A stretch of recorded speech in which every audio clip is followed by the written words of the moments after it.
Hi, guys. So Yay! welcome. Thank you. All right, I want to make sure I'm not playing sound in two places. So welcome, everybody. Welcome to another exciting conversation with me and my level 3 QHHT practitioner friends and family. Thank you. And today we're going to be talking about sacred motherhood. Hoo hoo hoo. So thank you for joining us. We'll give everybody a couple of minutes to come in. And thanks for being here. All right, just a few more minutes. Let's make sure that we're live and everything's looking good. All right, very good. Awesome. We're cool. All right, so I want my guests to introduce themselves to you tonight, and thank you so much for joining me.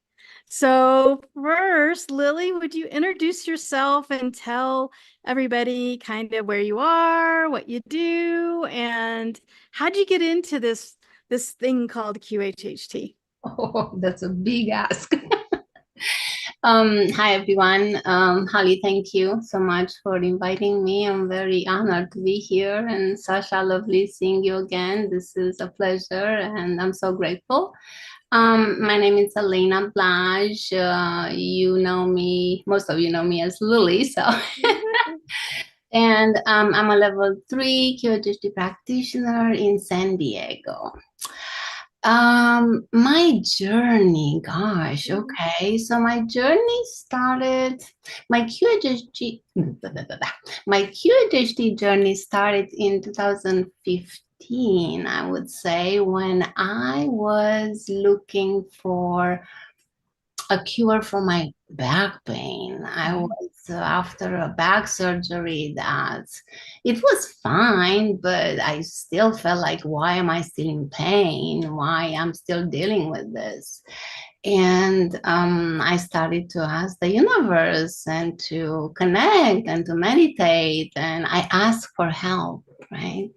So when I asked for help, I found this coincidentally, right? I found this book. The name of the book was called The Divided Mind by Dr. Sarno. Dr. Sarno is back surgeon in New York. So he went to the Congress. He was trying to explain that actually the back pain, some people with the same issues, some have pain and some don't. And why is that happening? So he goes a little bit further explaining that those can be psychosomatic issues. It's like, what is that? Let me look into that, right? So that's when I realized that whatever was happening in my body was actually due to emotions that I had no idea how to process. I have no idea what's going on, right? And how do I forgive and how do I let go? So after I read the book, I said, oh my God, there's more to this. There is more to this. So I found Dolores, or she found me. I found one of her YouTubes, and she was talking about this and aliens and healing and forgiveness. Like, that's right up my alley. So I knew in my heart that this is how I'm going to get healing. And this is how what I'm going to do for the rest of my life. Because it was not only, if you go on this path, you're going to make yourself better. But I feel like finally I found my purpose. I found something that was calling me so hard that I had to drop everything, not even thinking about what I'm doing, and just fully invest myself in learning, QHHT and the way that she did it.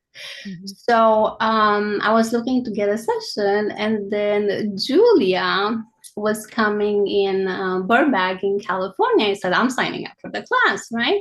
So, when it was a companion class, right? Live at that time. So, when you have those classes, the second day, you kind of partner yourself with another practitioner and you go and you have a session. And that's where I got my healing right there and then. In training. Yeah. Yeah. Yeah, in training. That's Yeah, awesome. so the subconscious said, they explained to me the root cause of my pain and how I had to, you know, be brave and go back in my childhood and look at my mom, speaking of divine motherhood today, and understand her perspective, and look at my dad Mhm. and understanding they did everything they could, but in my eyes, I felt less than, I felt this and this, I felt, that I was carrying a load that was not mine, but that was just the reality. But just seeing that made me accept that I created it. Yeah. So all I needed to do is to just forgive and understand it is what it is. And besides that, that was a lesson for you, Elena, to maybe later on connect better with people and have empathy and compassion. Mhm. So after that session, right there and then, my back starting to make funny noises, like popping noises. And I understood that I was releasing. It felt great. I was letting go. Yeah. Right? And this continued because I still had some work to do. I still had to face my reality and face my childhood and go over some tough moments to really let them go, to really transmute them into something else. So it took a while, right? It wasn't right there and then, but you know how they say you have to look back 6 months and that's how you realize your progress? Mhm. Yeah. Yeah. Yeah. So that's when I was like, okay, this is working. Yeah. So then I start practicing and the rest is history. I'm here. Yeah, Yay. I'm very grateful. Yeah, so many times I find that people come into this. For me, it was tragedy. It was just a personal tragedy with my son and him being he got arrested for DUI is how I found Dolores and found this. But illness or tragedy, people usually come to this kind of work through some sort of serious challenge. And so to me, that kind of gives me every time I'm facing a challenge now, then the idea is, well, what's the gift that this is going to give, right? Yeah. Right. Yeah. And Thank you, Lily. it's funny. So one more thing, it's funny that you just said that because earlier I was thinking how my spiritual adventure started since I was born in a way, but it was very tiny, very small, very gradual. And it really was emphasized when my dad passed away in 2001. Mm, So that opened me up for reading books and doing more research. mm, And then later on, when I was suffering, when I felt the pain, that really pushed me into finding a cure. So when it's an outside circumstances, from my perspective, I felt it pushed me. But when it was inside me, in my soul, in my being, then that's when it really propelled. mhm. Yeah. Yeah. Very good. Very good. All right, Sasha, introduce yourself. Where are you? What kinds of things do you do? And how'd you get into all of this? Oh, thank you for asking me and thank you for having me. It's such a beautiful place to be. The energy is fantastic that we are circulating here. I'm already enjoying it every moment. And thank you, Lily, for that story. I never heard that. Mhm. Holly, your story I heard before, but Lily's was new to me. Thank you for sharing that. So my name is Alexandra. My friends and family call me Sasha Tarakonov Plux, and I'm a QHHT practitioner level 3 in Los Angeles. Originally, I was born in Ukraine, and when I was 15, our family immigrated to Israel, and then when I was 31, we immigrated here in the United States. And why I'm saying those details that some might think that they're irrelevant for this kind of work, but for me it's very relevant because the first place where I grew up was absolutely atheistic place. No religion, no God. If you believe in God, you're probably not advanced and you're probably not educated because you don't know what science is. Mhm. So it was like this. And then the next 15 years I spent in the country where religion is ruling together with, in the politics. And it's like you cannot get married without a religious court and things like that. So it's very much in the life of people. Mhm. And then when I came here, you can pick and choose. And this is a wonderful place where you can pick and choose and really re-examine who you are. And you don't need to convey to what this is the dogma in the country. If you fit in, you don't fit in, you pick your place. Here you can pick whatever place you like. So going through that experience, it was interesting. And I'm an engineer in my first profession. I have master degree in engineering. I didn't know that. Me too. Oh, wow. Yeah, I didn't know that. Hello, my fellow engineers. Look what we get into. Your Yes, calling. I'm a mechanical engineer.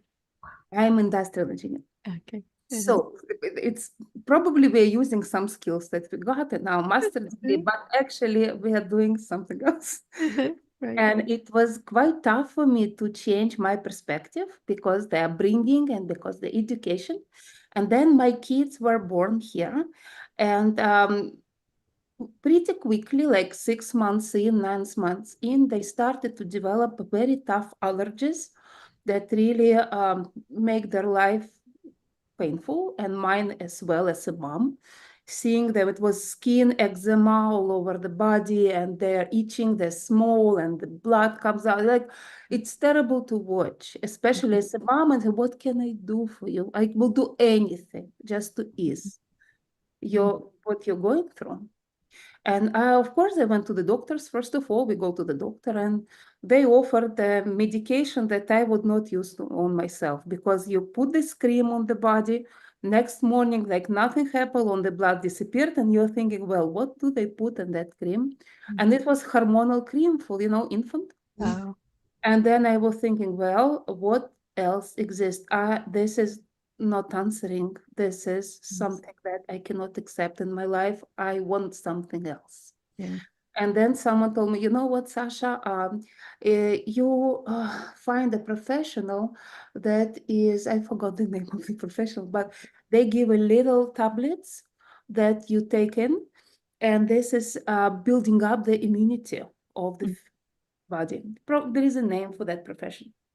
And I went to that, and this was my first shock, because the lady took out the pendulum and she said, you see, this is a pendulum. And I, wow, this is interesting. Never saw a pendulum in my life. Then let's check the chakra, how the chakra operating in you, like 6 years old. She was, I think, 4 years daughter, my oldest. And they thought, this chakra is not that good. I thought, what is chakra? And then she said, you buy pendulum like that. And every time that you offer food, because allergy was food allergy, wheat, eggs, any milk products, things like, anytime they need to eat, you put their left hand on the product, you put the pendulum on top, and you see if it's circling this way, yes, they can eat, if they don't. And I said, this is nonsense. But I'm willing to try, because I am ready to do anything for my kids, even to do stupid things and change my belief system. So I went with it home and I started to do it. And to my surprise, the allergy stopped. If I keep doing that, and if I give them products that only pendulum allows to give, they do have allergies. And if I give up and I decide, okay, now I looked at what the product has inside, there is no milk, there is no, and they can develop allergy. Wow. And I was thinking to myself, who am I asking? Who is talking to me? Mhm. And I didn't have an answer to that. Mhm. I just knew that I religiously for years, few years in their life, every time, and kids, they eat often, you know that, like 6 times, 8 times a day. Different products, 2 different kids, they like different stuff. And now I'm with this pendulum religiously checking them. And then after they became better, it's open questions. What am I speaking to? Who is answering in such a profound answers that no one else can give? And then, of course, they started going, what else exists? Reiki exists. So we started learning Reiki. And one of the, Reiki masters usually invite their class into group meditation to heal Earth. And I received one of those emails. And this was like an email when you see everyone who received it, like another 20 people. And at the end of the email, it was a little attachment with a little video of Dolores Cannon teaching Silver River meditation in Russia, Right. Russian translation that I was laughing at. And the lady that was translating that, she was such a disbeliever of what Dolores was explaining, and I would get her face, it's like, what am I translating here? But I fell in love, and I started to search more and more and more on YouTube, of course. And I trusted and I loved it. And I came to that meeting with my other friends, Reiki friends. And I said, first of all, to my master, thank you so much for sending me this video. It changed my life. I want to do it. This is what I want to do. And she said, I don't know what you're talking about, Sasha. I didn't send you anything. Uh-huh. And then I went to everyone in this group who came and said, did you see the video? It's amazing. What are you talking about, Sasha? We didn't get any attachment with that.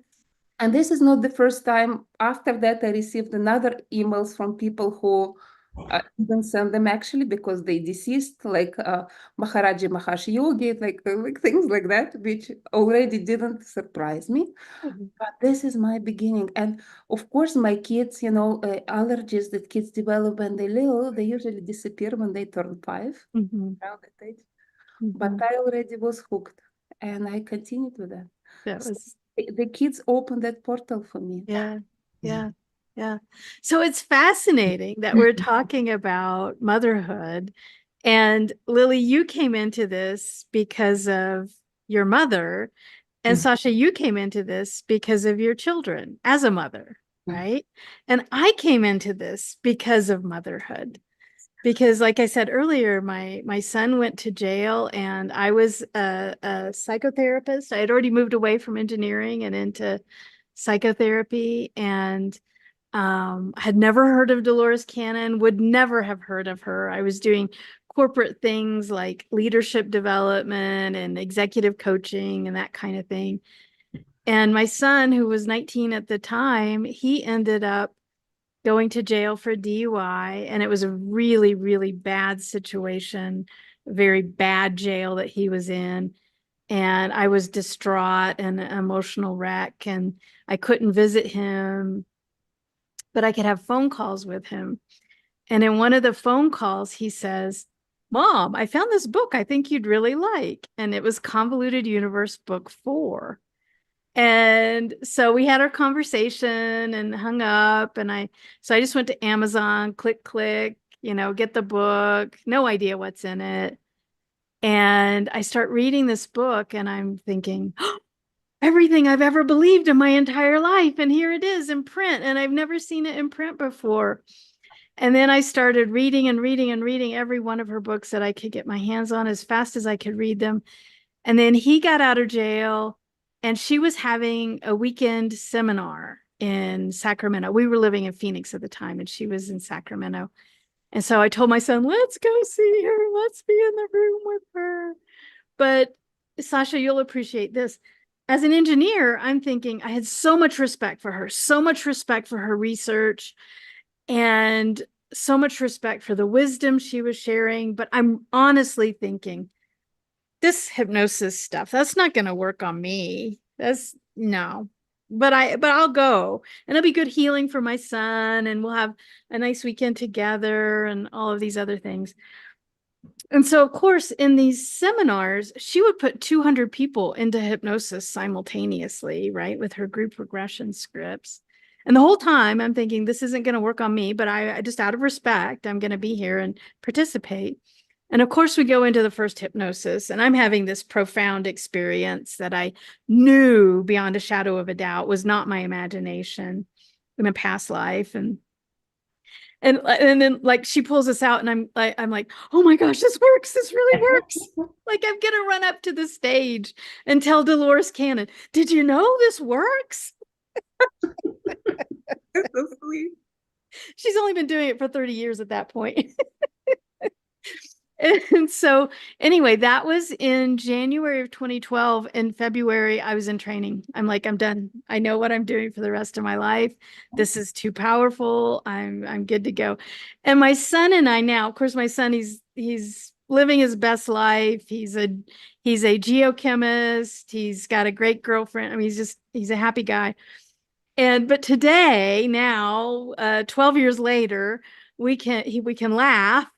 And he tells me, he goes, Mom, you know, that's the only reason I had to go to jail was so that you could find Dolores. I'm like, I know. Thank you. Thank you for doing that for me. So that's so fascinating that all of us come to this through some aspect of motherhood. That's just so interesting. I didn't know that. That's so cool. So we're going to talk about sacred motherhood, the divine portal of life. And so we're exploring then this spiritual journey that's found through motherhood. And we have 3 examples of a relationship with motherhood that have brought at least the 3 of us into this sacred journey of motherhood.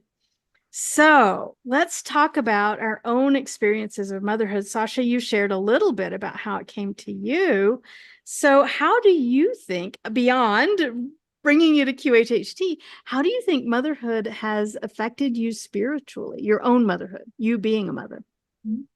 Oh, I thank you for asking that. It's a huge question, and Yeah. probably I don't have all the answers. But Yeah.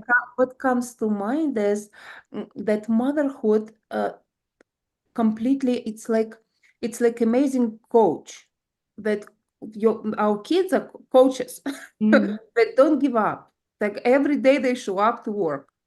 And you cannot miss it, and you cannot stop. You cannot find a place where and stop. They constantly change, and they change their demand. And every time they change their demand, you examine yourself, who am I? And what am I like? I will give an example, like a little child, and you breastfeeding them, and you think, well, this is okay, I can handle it. I found out, I organized the life, I have it all, and then they decided that they don't want to breastfeed anymore, and then everything needs to re-examine again, and then oh, now they can reach the table. Oh my God, what do I do now? And then you find like what to do. And again, you have like a little bit of coming to the balance of it. And then they bring something else.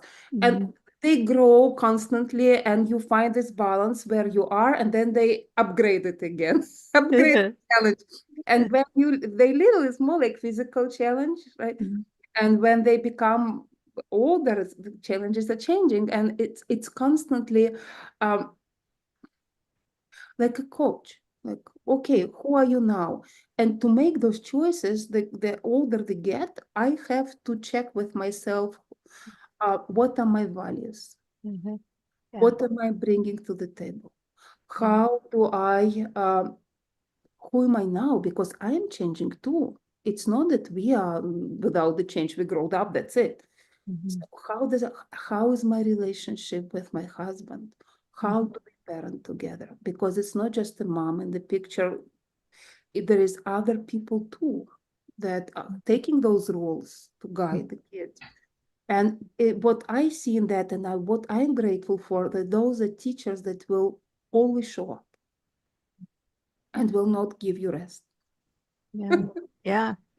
And I think too, there's this, at least when you're a new mother, Sasha, how many children do you have? I have 2, a boy and a 2. girl. Yeah, I have 2 also. Lily, how many children do you have? One girl. Yeah. So at least with the first one, with that first child, you, as a young mother, as a new mother, you think, oh, if I do anything wrong, it'll ruin them for the rest of their life. Right? Of course, that's not true. They're very resilient. But you're always trying to, like, what's best, do the research, try to be one step ahead. And sometimes that just gives them the energy of like, not a relaxed energy, right? Not a growth energy, right? A very nervous energy. So Really, I have a funny story about that. When I was pregnant with my first daughter in the United States, I was here maybe 4 or 5 years, maybe even less. And I understand that we need to buy stuff. We need to buy stuff because we need to buy stuff in the United States. Like, and then I go to Babies R Us, was a store like that, probably you remember. I am moving inside like huge. I was huge. Was I'm moving inside. I come to the entrance. I go through, and then I see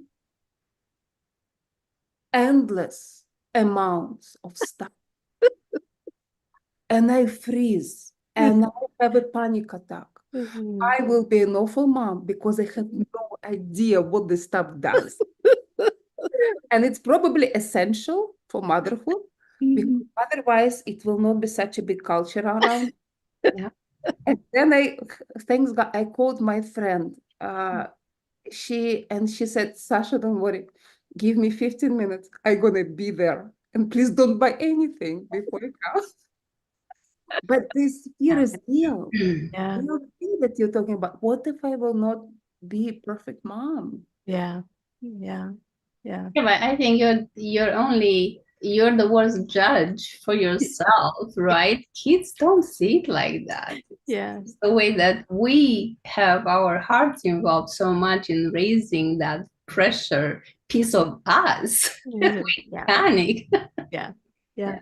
Well, and I think too that it's just because of modern culture and we don't have these multiple generations around. My mother didn't live in the same place where I was when I had my first child. And even now that I'm a grandmother, I wasn't in the same city as my daughter when she had her first child. And so we don't have that wisdom, that just the everyday little tiny stuff of, just that ability to impart that wisdom. And then things really do change. The science changes, the wisdom changes, we get a little smarter over time. So, yeah. And I think we change after them too, because they're our kids, but they're our greatest teachers as well. So besides the fact that we come from a different generation, let's not call it older, a different generation, right? The new kids are just different altogether. They have a different DNA. They're stronger. They know who they are and what they want. And for me, this was my biggest lesson, right? When I was not trying to educate, like when I had my own daughter, I was 25, so I was a baby, right? Yeah. But it was what it was. So I had to take care of her. And as she grew up, I was looking at her, how receptive she is, and how she's listening to my words. And of course, she's going to take what she likes, but still you make such an impact on that little being. You always have to be careful, and you always have to be aligned with yourself. And that's not easy to do when you're managing, multitasking, and doing this and this and that. Sleep deprived. Yeah. And for me, it was like a great responsibility, an honor, because I really wanted a kid. It was meant to be, right? When you feel it so deeply, it's like she's coming or he's coming. But as I was holding that baby, that was the shock for me. I realized I need to grow up fast because this little being needs me. And it's just, in a way, being the mom, right? You're the hands-on one, right? In a way, you're breastfeeding, you're nourishing that child. So it put such a huge responsibility on me that something shifted right there and then when I had her. I wasn't the same person that I was before having her, but I didn't know that. I was just going through the motions of, now I have a baby, what's next, right? And it was such a shock for me. My daughter was born in Romania and she was 2 when we came here, but it was a funny, bittersweet moment. When we got home, we put the baby on the bed, and me and my husband were looking at each other, we're looking at the baby. It's like, what are we going to do now? What's next? But then that maternal instinct kicks in, and you realize how do I know how to do all those things? Uh-huh. Right? Where is this coming from? Uh-huh. So we came prepared. Yeah. This is why we Yeah. have to trust and to have the faith. Like we have the tools to become a mother. You Yeah. just need to know yourself and to, learn what you need Yeah. to do in that moment. I that brings up something for me, Lily, that when I held my son for the first time, um, minutes after birth, this switch went off in my head, and I'm like, oh, I could murder somebody. I could become a murderer. If somebody were trying to harm this baby, I would have no compunction, no hesitation. I would rip somebody's heart out through their throat if they were trying to hurt this baby. Like this mama bear just like suddenly turned on. I never thought I could be a murderer, Oh, yeah. but I'm holding this baby and I'm like, oh no, I would defend this baby to the death. I would kill someone to defend this baby. And it was that shocked me. I was like, I never knew that about myself. Wow.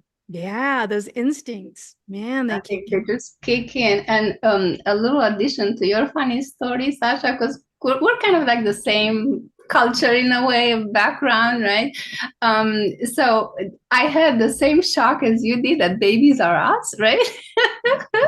So I go with my daughter, and she was like 3 years old, and it was maybe younger than that because it was the first time. So I was in shock, but I got over it fast because my daughter started screaming and she started climbing the shelves, and she pretty much glued herself, and she didn't want to get off because I want that toy. Right? So, so this is how we learned, kind of like the same experience. Like, look at this. Look at, what it's offered, and how many possibilities and offers you can bring that child. Mhm. So it's in a way it's a culture shock because you're coming from a different reality, and you come here and you're exposed to everything, and then you realize, how do I make it better and leave what I want behind and start to alchemize myself in this reality, in this world. So definitely a shock. Definitely a shock. Yeah. Yeah. Yeah. My first experience realizing that I have a daughter was when I still was pregnant, maybe 4 months in, maybe a little bit more. And I meditated, not often, but one day I decided, okay, I have plenty of time. Maybe I need to do something for myself. Let's meditate. And I started to meditate and scanning my body. And suddenly I understand that there is part of me inside of me that is not me. Mhm. And it was such a awareness that I, of course, never experienced before. Mhm. And this shocked me. And I started to think about the different, and I started to talk to her, and I started to converse, and I had the response that I really had these conversations and connections that internal, not even words. Mhm. And it was an amazing experience for me. I was already 32, and in Russian culture, it's an old mom. Yeah. So, but I believe that this experience, it just prepared me forward to prepare me when she comes in. Mhm. And I was so curious to meet her in person Mhm. after those conversations. And I thought she is tiny, and I was afraid, like, you were afraid you're gonna murder someone if they're gonna try even think about. And I was afraid that, the fingers are so tiny, and how can I hold it, and how can I cut the nails? Mhm. Mhm. Mhm. Because they're so gentle. Mhm. Yeah. And this suddenly you have out of yourself, Mhm. you have this living being. Mhm. Yeah. So much love that comes with it already that it's where is it coming from? It's not that much that we know each other, but Mhm. the bond is so strong. that it's like nothing else. Mhm. Every experience, it's not like to your mom, it's not like to her, it's the love that is something absolutely new. Mhm. And this is amazing. I wish women experience that if they choose so, if this is their choice, Mhm. because it's something that there is no comparison. Yeah. I And think one of the things that struck me, knowing this love, this kind of love that you can't explain, it's like I suddenly realized I'm like, oh, that's how much my mom loves me. I had no idea. Like it didn't dawn on me. Oh, that's how much she loves me. Wow. this is definitely such a helper in understanding your mom and what she did and her side of the story. And you know, the old saying, you'll understand once you're going to have a child. It Right. really applies. Right. It Right. really Yeah. does. Yeah. Yeah. It's, yeah. Let's think a little bigger though. So I love that you were talking to your daughter when she was in the womb. And we can think of the womb, I think of the womb as the portal. Mhm. It's a portal. You know, we there's all kinds of different portals and stargates in the world. And every woman who has a womb has a portal into this dimension. That's what it is. That's where incarnation happens, right? Is through the womb. Do you think that society at large, and it's interesting that you guys have both experienced different kinds of societies. Do you think that society at large really gets it? How I guess we could use the word sacred, but how unusual or how special that way of portaling in is? I don't think they're looking at the bigger picture, and I don't think they take consciousness in consideration, right? Because it's not just a body, it's a soul, right? It's energy, it's wisdom, it's knowledge. Where is that coming from? And, you know, just as you said, women are a portal indeed, but I think we're actually a little bit more than that, because we are facilitating a different energy to come through us and to be born from a higher reality, a higher dimension, a higher frequency into this 3D little bubble, right, that we call Earth. And it's such a discrepancy, a difference between that space and what we have here. So just the fact that you're able to transcend all that and, you know, transmute that energy and help it become here, it's magic. Yeah. Right? Yeah. Yeah. Yeah. It's literally a doorway. You become a doorway. Right. Yeah. Yeah. And that explains why some babies are not coming to be born and so forth, because often, and this is what we're hearing in sessions all the time, often there is a unmatched, a discrepancy between the fetus energy and the mom's energy. And just because, you know, the mom maybe is not ready, or she didn't, you know, get to that level to be able to hold a baby, then it doesn't happen, right? I had a lady, and she was trying to do IVF for 2 years, and she kept coming to the session. She kept coming, and the subconscious always said, well, she can have the baby. There's no problem here. She can have the baby.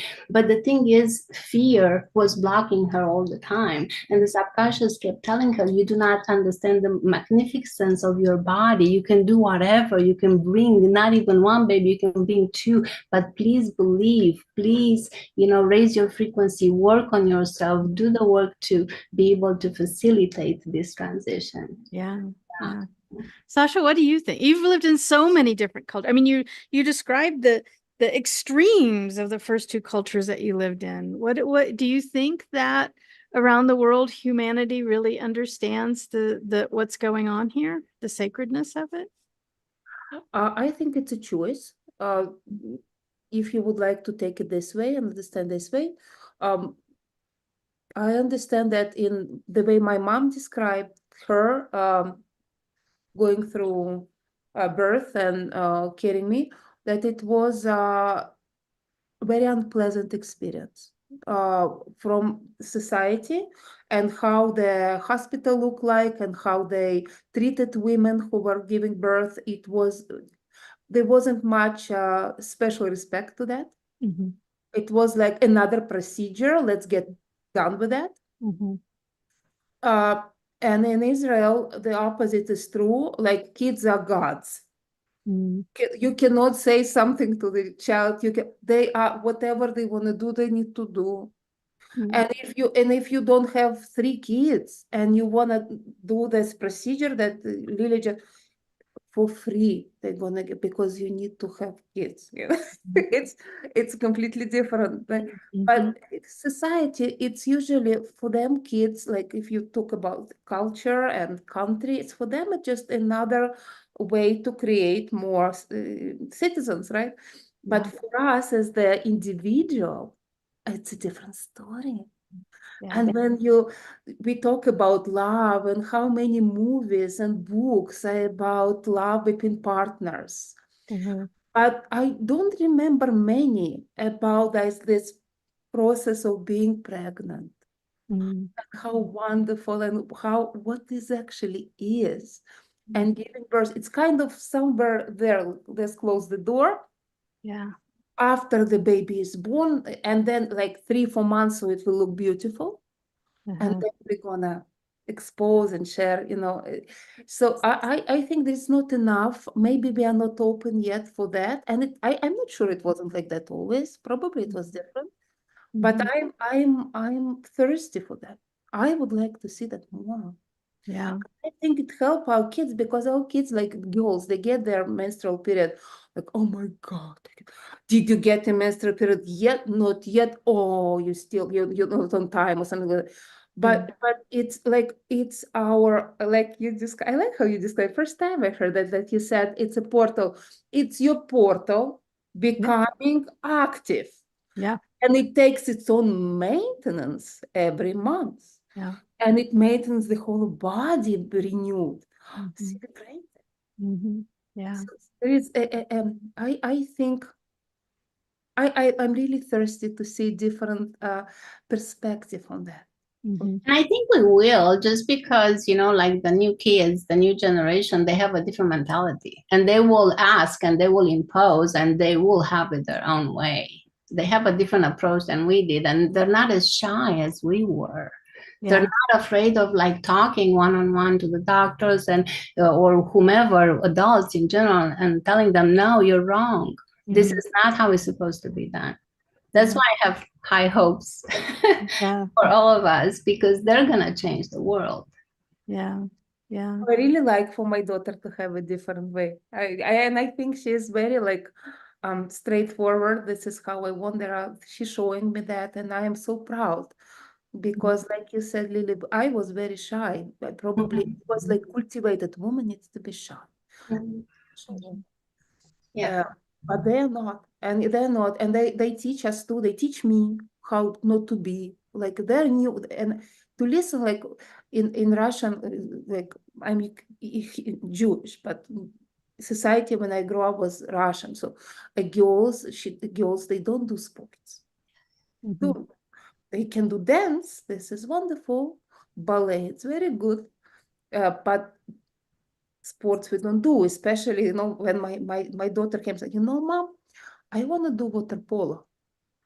And Mm. it's the most aggressive woman sport I can even imagine that legalized. Uh-huh. It's like she has a concussion every 6 months. And I Oh look, gosh. why? But again, re-examine myself. Who am I here? Mhm. What are my values? Are they changed? Am I Mhm. allowing them to change for my family going forward? What am I leaving behind? What doesn't work anymore as a Mhm. choice? Oh, how much I allow my kids to make their choices. And this is it's teaching me too. And I'm Mhm. grateful that they bring to the table those challenges that challenge every belief system that I brought through. Mhm. Mhm. Yeah. Yeah. Even in the United States, I had two completely different experiences, childbirth experiences. for my son, I was in California and labored in a hot bath and completely natural, only women around, only midwives, and 4 hours of labor and beautiful and natural, and not even an aspirin, you know. And then with my daughter, I was living in Tennessee, and it was, I honestly believe that the doctor, the OBGYN, had a golf tee time at 1:30. And so the C-section needed to happen at 11 so that he could make his golf appointment. So yeah, it just completely different attitudes of the sacredness of that moment. Yeah, I had my daughter back home, so my delivery and the whole experience was something like your mom's.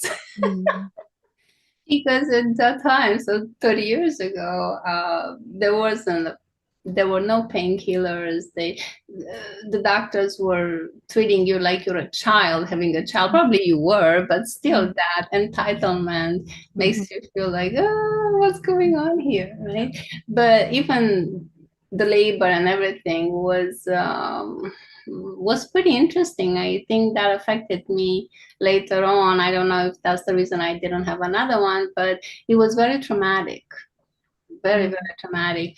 And although my daughter helped me overcome that, I think somewhere deep inside was and still is a hurt that from that memory. And in a way, you know, this pain, because there is trauma here, right? It stops you somehow in the future of maybe creating a bigger family or doing this and that, right? So yeah, everything has an impact on you, but actually everything is a lesson also. Yeah. Right. So I think because of that experience, I became stronger and in a way more self-sufficient later on. So that was needed too. Yeah. Now you know how you want it to be, and now you will support your daughter and whatever, like, because you don't want her to have some. I think we do our homework so we can support later others who go through that. Yeah, because the way that I see it, our children are part of us. Yeah, there is another soul, it's a different being, but when I look at my daughter and I'm seeing how she lives her life, and do I like everything or do I agree? Probably not, but I'm like, she's me at that age. That's okay. Okay, so it's lessons, right? And growth right there, and you're becoming a different person just watching them grow and develop. And so let's flip that script. So yeah, you can look at your daughter and say she's me, but what about your connection to your mother? You know, you were talking, I mentioned earlier when I held my son for the first time, I'm like, oh, this is how much my mother loves me. So how has your relationship with your mother changed through your QHHT work or your spiritual growth or your experience being a mother? so for me, it really didn't do much because I live here and my mom was back home. And we didn't, like, we have a phone call once a month or what have you, but I lost contact. Wow. I can't say I have had, you know, a relationship, but still somehow you do, and it's always there. Right? It was just that she was not present in my life because I left my country, Romania, when I was 27, right? So yeah, you go back and you visit once a year, every few years, what have you, right? But then that connection severs. But Sasha, still, how about you? How has your relationship with your mother changed through QHHT or spiritual growth? Dramatically. Dramatically changed. Dramatically. The first QHHT session that I had on myself, I find that, along with all the other things that I was surprised to see, I was an ET and I was a group of insects and other things. Together with that, higher self chose to bring me into the womb that I was not prepared to go. and with a lot of emotions. And the emotion were, as we realized through that, when hypnotherapist asked me what's going on, why the tears are going. And I said, my mom is deciding if she wanna have me. Mm. And this was, oh my God, and she chose to have, and I just thinking, well, having, I was her second child, and having the first child in the way that she was having kids, and the way that she described, like in a circle, there are women who are about to give birth, like 12 or 14, and there is one doctor in the middle, and it looks at their opening, now you ready, come here, now, and it's awful.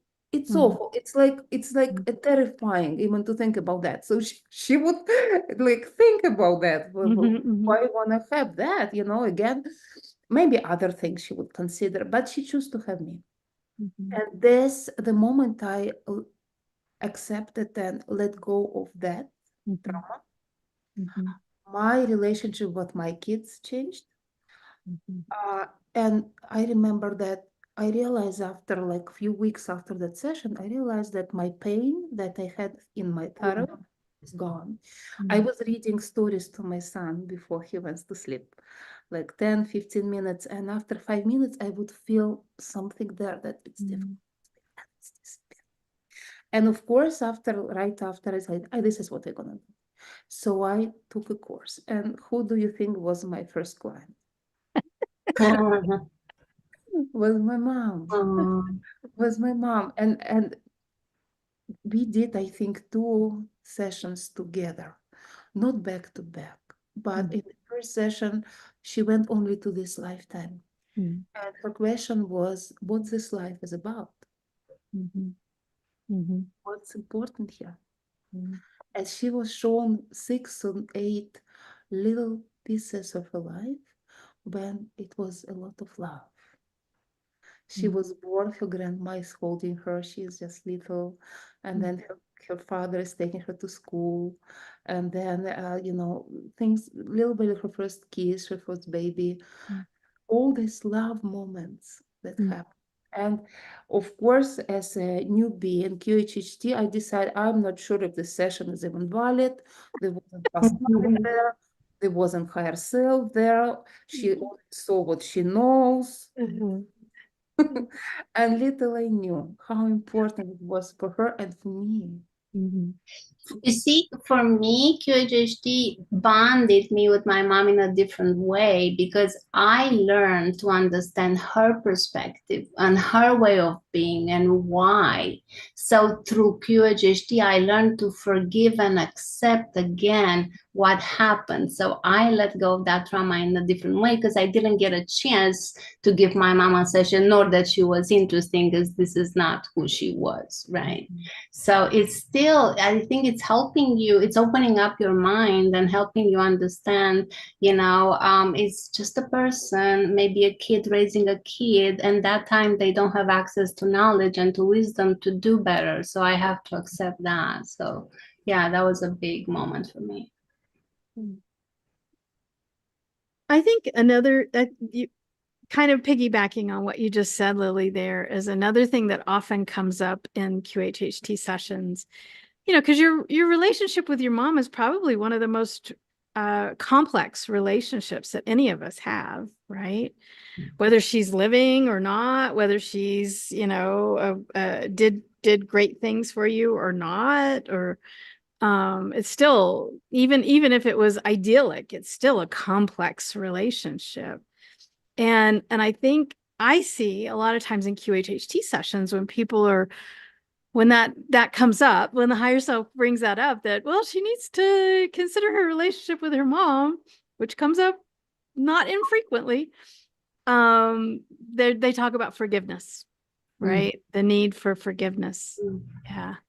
Yeah, which is I think that's what you were describing there, Lily, right? Is this sense of forgiveness that we Yes, need and for. in addition to that, a little bit and to forgiveness, it's to stay in their shoes a little bit.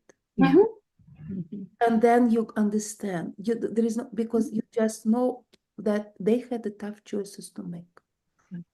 And then you have a different point of view, because our point of view naturally is the point of view of a kid. And the kid doesn't see a bigger picture. They just want things for their advancement, Mhm. and they just demand it. And if it's not there, they're upset. They're unsatisfied. But as a mom, you look back and you think, wow, this was tough for them. Yeah. Mhm. Yeah. Mhm. How did they manage to grow up me such a perfect thing, you know? Mhm. Right. Yeah. Right. Yeah. Yeah. And I think too, also in QHHT sessions, Sasha, you mentioned something earlier about, you know, sometimes we take people backwards in this life and sometimes they go spontaneously into the womb and then before they were even in the womb.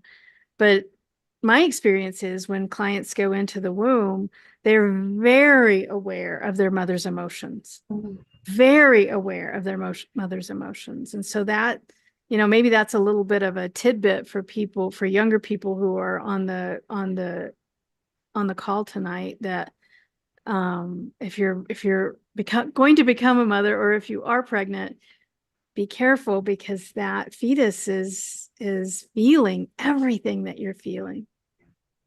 Yeah. Yeah, very true. Very true. Yeah. What other advice would you guys have, knowing what you know now through QHHT? What other advice would you have for someone who's either considering being a mom or is pregnant right now, or maybe has a young child? Because the other thing I've noticed is the newest souls coming in are like very different, right? Dolores talked about the 3 waves, and like all the just the youngest children now are so highly evolved. It's amazing. What advice would you guys give to the new mother, considering the evolution of the children that are coming into the world? Just to know themselves, right? And to learn how to take care of themselves, and to focus the attention on them and the baby to begin with, and also trust they have what it's needed to have a baby. Mhm. Trust that their own wisdom will open any door that kid wants to, right? Mhm. To just learn to rely on themselves. Of course, outside help is also very welcome, right? As you have a baby. But as I look back at myself, I was forced in a way to do it on myself because I didn't have a mom due to me leaving, right? But then I understood, hey, I chose that mom and I chose the dad and I chose those circumstances because I needed to raise a kid alone. Yeah. So I needed to become stronger. And again, this is how QHHT kind of helps you with, your mom. But then about the new kids, in my heart, I trust they know what to do, Mhm. right? I trust there is, when they come in, they already come in with that higher wisdom, with that higher intuition. So my advice to them is to, again, go within, go inside, listen to your heart. All whatever you need is right there. Mhm. Right? Yeah. Yeah. I Sasha, I what advice would you have? very similar, you know. Mhm. And I'm so curious who is sitting on the light that is sitting on Lily's shoulder. Now I'm playing Oh with yeah. it. Yeah. Hello. Welcome. It's one of the new souls. Yeah. They have something to say. Regarding new kids that comes in, regarding that, I remember I had a channeling maybe 5 years ago about that. Um, uh, Teachers of Mount Shasta that I channel showed up, and they described that the kids that, like, we gave them diagnostic names, that they are just, as we know, they're just new humanity that actually we are all not exactly humanity, but that comes in as, and they describe like it's a new iPhone, but you kind of expect it to work as an old one, but it has a new functions that you don't want to learn because you remember how this work and you don't want to like put more effort. But it has a different, it's a new technology that Mhm. comes here. If we consider this as a vessel that has capabilities, so they are upgraded technology that comes in, and we kind of label them because it's easier, because we need to normalize. Mhm. And the parents who have kids that are special, they most of the time, deep inside, they will ask themselves, what did they do to get that? Mhm. Because they see other parents are happy and normal kids, Mhm. and its society is normalized. My son needs something special. What did they do? Maybe it's karmic. Mhm. But the truth of the matter is that you are chosen. Mhm. You are Yeah. chosen Yeah. because you are capable, because you're well equipped. Yeah. They are not equipped. That's why they're not chosen. They Mhm. have an old iPhone, you know? Mhm. You have a new one. Mhm. So they change the perception. Change the perception from why it's happening to me to let me learn. Like Lily said, I want to learn about myself. What can I give? Yeah. Why Yeah. did they pick me? Yeah. And I wish that the support will happen there. And after that channeling, they also said that they are preparing a new program for parents who have kids that are special. Mhm. And I decided, wow, this I need to do it. So I called some of my friends that have kids that diagnosed. And I said, I'm going to channel every time before we meet, once a week, I'm going to channel, and then we're going to do what they tell us to do. Mhm. And we are meeting one time and another time and another time. And it's all about parents. Now learn about yourself, who were you in the past life, learn about your parents, who were like regressions. And one lady after like a month, she's asking, Sasha, are we going to talk about our kids? We need to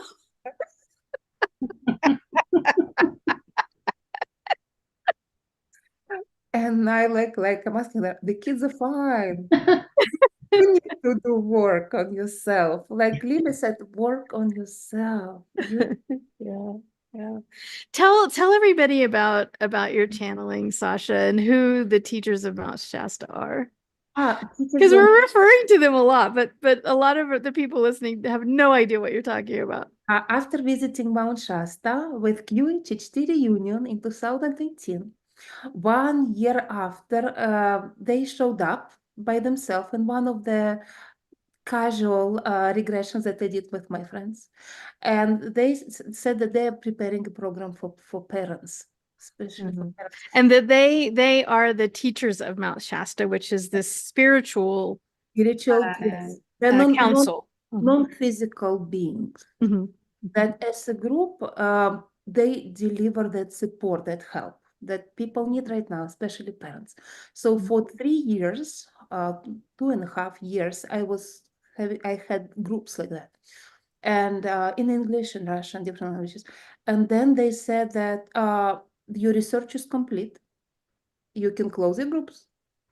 And now you need to create, to package it so it will be more affordable for people because it was like very high ticket offer, like $6,000 for 6 months.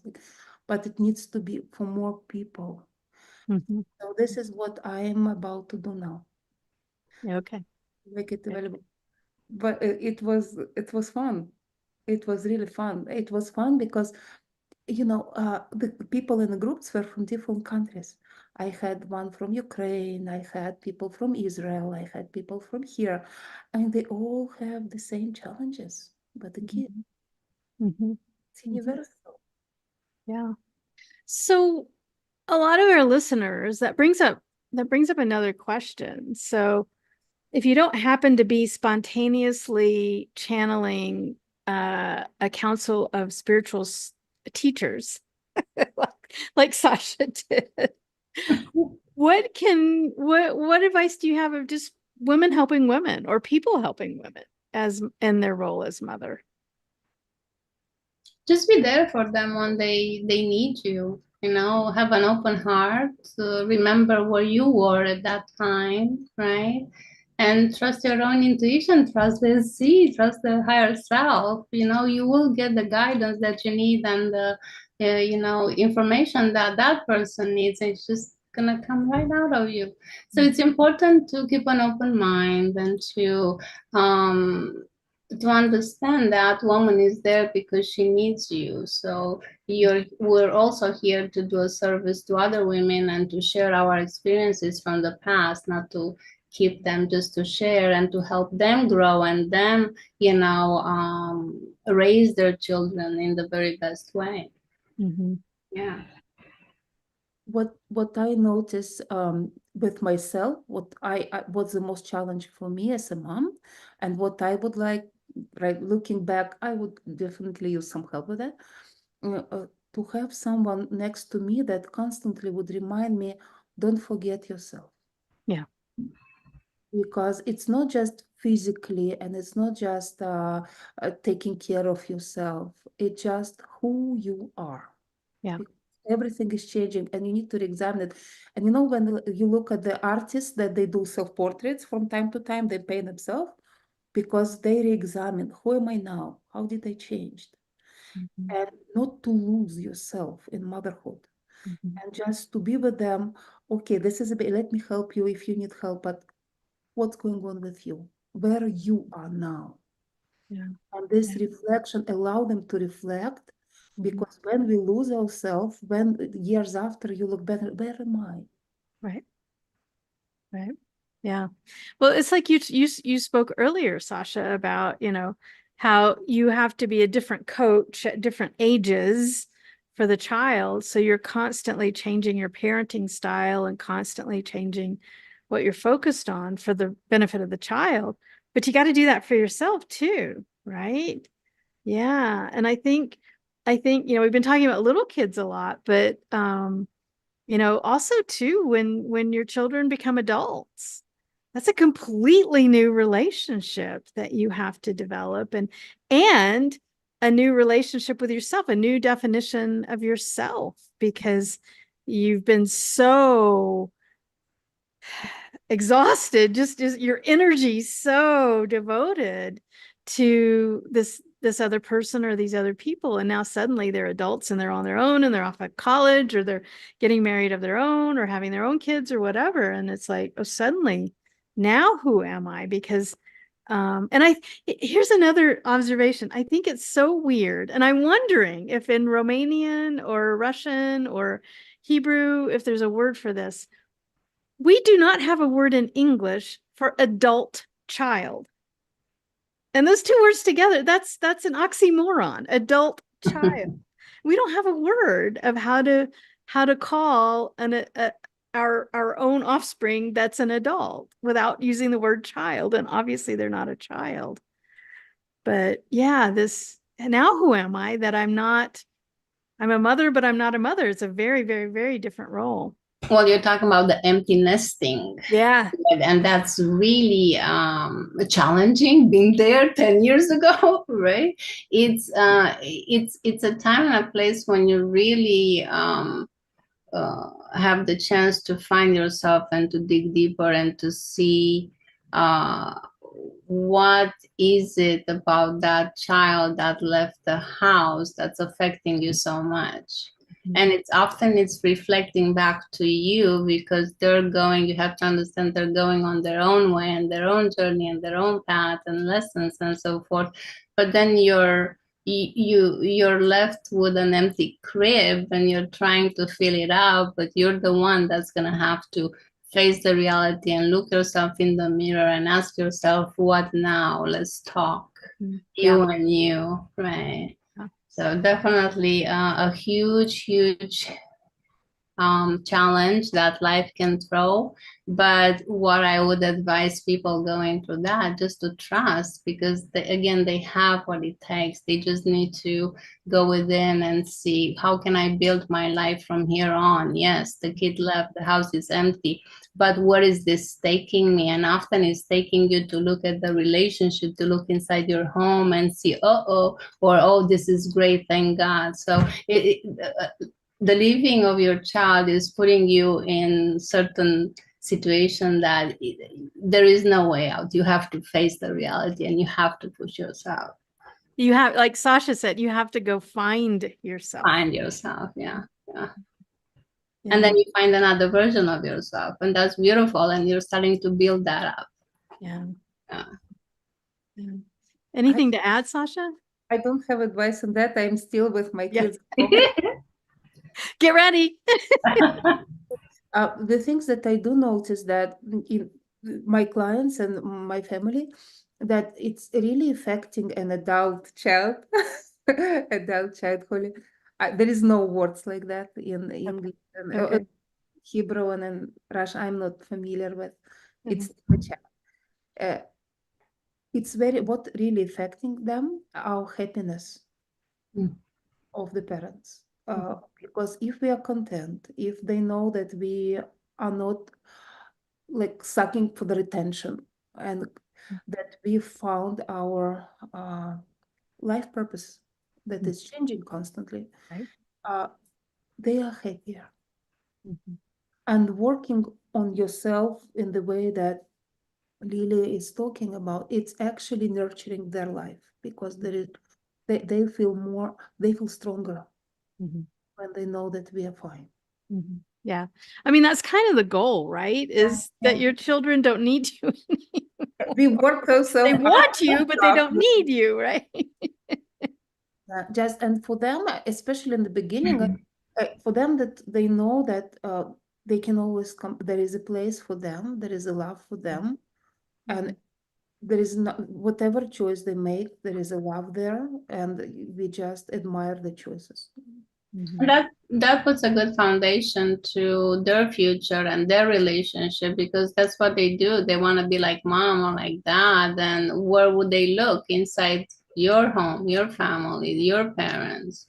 So Mhm. having that nucleus, that center of the family, very well looked at, can provide the children comfort and that security. Like, no matter what I'm going through life, I'm gonna be okay because I have a nest to go back to. So that, in a way, it's our responsibility to keep it soft and smooth and ready for them when they come and visit and see them grow. Right. Ladies, there is one more topic that comes to mind that I think we can talk about. It's adopted kids. Mm. Mm. And through sessions, I had the privilege to have a session with a mom. And then she said, but I have a son, adopted son, and he's 17. He would like to have a session too. And they been together in other lifetimes as souls. Mhm. And they picked each other here, even though she adopted him when he was 4. Mhm. So, and another, so there is, if it didn't grow in your uterus, Right. it doesn't mean that there is no soul connection. Right. It's there. It just, and in another session, a gentleman who was adopted, he asked about why his mom gave him up, because a lot of guilt is there. And the answer was that it was prepared like that because his mom that grew him, that developed him, he was his, that adopted him, the capacity of the soul she wouldn't be able to carry Mhm. at first that Oh, kind of I see. capacity. Uh-huh. But the mom, that birth mom, was capable. So it was an agreement that she will give birth and this one will grow. So Mhm. don't be discouraged who is listening. Oh, but I'm adopted. Oh, I have adopted kid. It's still there. Yeah, But I absolutely. have a similar story. In a session, the subconscious said, "Well, she was born to this woman because she needed a DNA. She needed something from the biological mom. But as far as raising, this is a better person because that person will provide the lesson the kid needs." So it's Mhm. always a higher design that, unless we're doing, a regression, we don't really have access to. So it Right. helps to have the bigger picture. Right. Yeah. Yeah. Yeah. Way Really, cool. Way cool. Well, we are closing in on out of time, guys.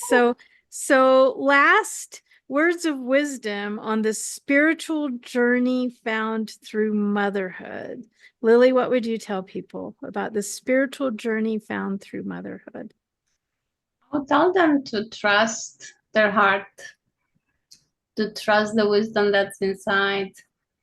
They chose to be a mom, a grandma, and what have you, because they have what it takes to provide in a way. So they just need to trust themselves and trust, have faith, because we're never alone. Like, we have so much support, and there is so much happening behind the scenes that we don't have access to and we don't realize, but there is help coming, and I sense it every day. I sense how people are changing and shifting. So we're going in the right way. We just need to have a little bit of faith and to know ourselves and to take care of ourselves a little bit better. That's the lesson, and that's Yeah, great. Sasha, what advice would you give on the spiritual journey found through motherhood?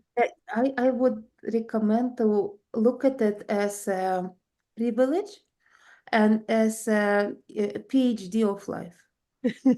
Yeah, I like that.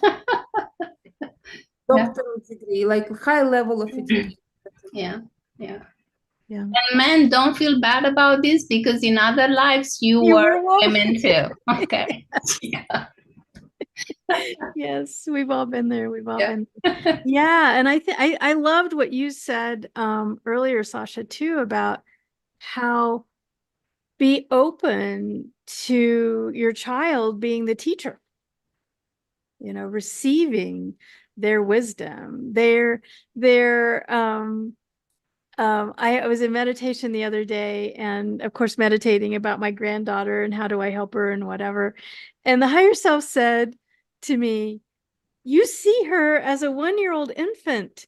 She's an old soul. She knows. And so I'm like, oh, what do I have to learn from her? Not necessarily to give her, but to absorb from her. So yeah, the sacred journey goes both ways. There are things that comes to say men, fathers, it's also a huge PhD of life for them too. First, it's not just, oh, okay, now you don't have the full experience. They have huge experience. So I cannot even comprehend how big that is. Yeah. Seeing their woman that they love going through that, it's much more difficult, I think, to become an observer than to actually carry that. Yeah. So, man, please, I have these. I was on my porch earlier today. We have a pond in front of our house, and there's 2 ducks, a couple of ducks that are living in our pond. And the mother duck comes up and she eats the seed that falls out of the bird feeder. And the father duck, it's just so fun to watch him, because he's all puffed up and he walks behind her and he protects her and he's looking around, and she's busy eating and he's looking all the way around to make sure she's safe. And I'm like, oh, he has such an important role. But that's a whole nother show. Yeah. All right, we are out of time. So Lily, how do people find you? How do people have a session with you? Oh, so in San Diego, you can go to my website, www.qhhtelenablaj.com, and just send me an email. We'll take care of it. It will be my honor and pleasure to help in the very best way. Very good. Sasha, how do people contact you? Same here, my website, Alexandra Tarakonov, the same way as at the bottom of my screen, alexandratarakonov.com, and I am in Los Angeles. Very good. Very good. So, and also QHHTofficial.com to find any practitioner anywhere in the world near you as you're listening to this, QHHTofficial.com, and you can find a practitioner. You can sort by location. Me and Lily and Sasha are what's called a level 3 practitioner, which means that we are certified to be practicing exactly as Dolores Cannon herself practiced. There's lots of wonderful, wonderful level 1 and level 2 practitioners. I just always recommend that you ask a level 1 or a level 2 practitioner one question, and that is, do you practice exactly as Dolores did? And if the answer is yes, then go forward. We were all level 1s and level 2s at some time too. So those can be really great practitioners if they're practicing exactly as Dolores did. So highly recommend. QHHT can help you figure out, if your mom can help you figure out your relationship with your son or daughter, and also unravel that relationship with your own mother. So yeah, thank you, everybody. All right, thank you.